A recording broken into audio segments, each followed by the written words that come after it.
Do you like DIY projects? How about origami? Or how about just things that have to do with the Asian culture? I'm going to tell you about this really wonderful kit that is Paint by Origami. You're probably thinking, how does that work? You'll see. I'll tell you about it. Let me tell you a little bit about myself first. I'm Kathleen, and I run a program called Origami Connect for Origami USA. We interview origami creators from all over the world.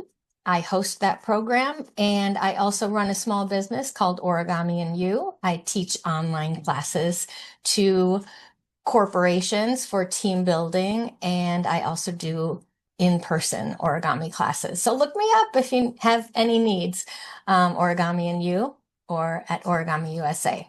So let's get into this. It is a paint by origami, not paint by number, although there are numbers. Paint by origami kit. I chose this Great Wave off Kanagawa. Maybe you know it as the Great Wave by Hokusai. It was originally a woodblock print, but it comes like this, and you're going to be doing a lot of folding. I mean, a lot, but it's a project, and I think it's going to be a really fun project.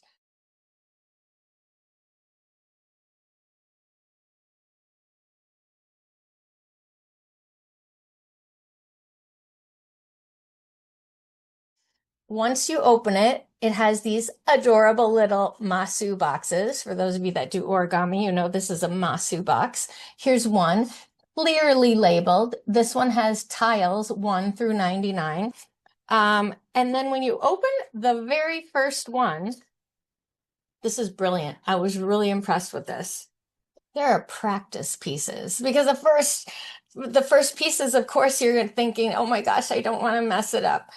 Um, and a really cool thing about the practice pieces are the instructions give actually two different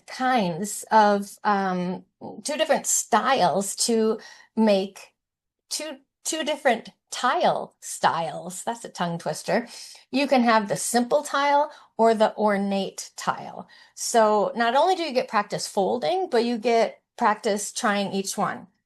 I did each one, and the ornate one would take a little tiny bit longer. That's this one. You can see it's a little bit more decorative. And the simple one is this. They connect the same way. Maybe you could interchange them. Mix and match. I don't know how that would look. I went with the simple tile. I'm a little bit impatient, to be honest. I'm kind of an impatient person. So I think this is going to be a cool masterpiece when it's done with whichever tile you choose. So you fold your tiles, and then it tells you right here very clearly how to connect them. 1 through 32 are the first row. I found once I got into it, I did my first row. Once I got into folding, it was not hard at all. It was really enjoyable. It's so clearly marked. I mean, look at, they even have arrows this way up. I mean, you really can't screw it up. You just can't, except if you don't glue it completely like that one. I'm gonna go back and fix that. In the first box, there's 1 through 99. So I started the second row, and at first I thought, it's gonna have the second row is gonna have this little Japanese writing here.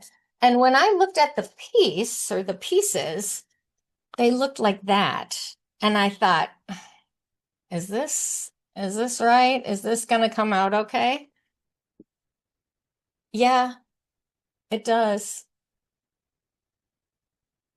Uh, how cool. Look at how beautifully that lines up. Should have known.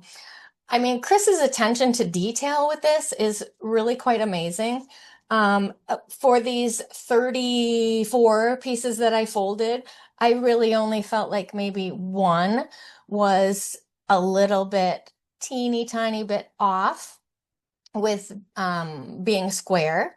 All of the other ones were absolutely totally precise. The printing, the cutting.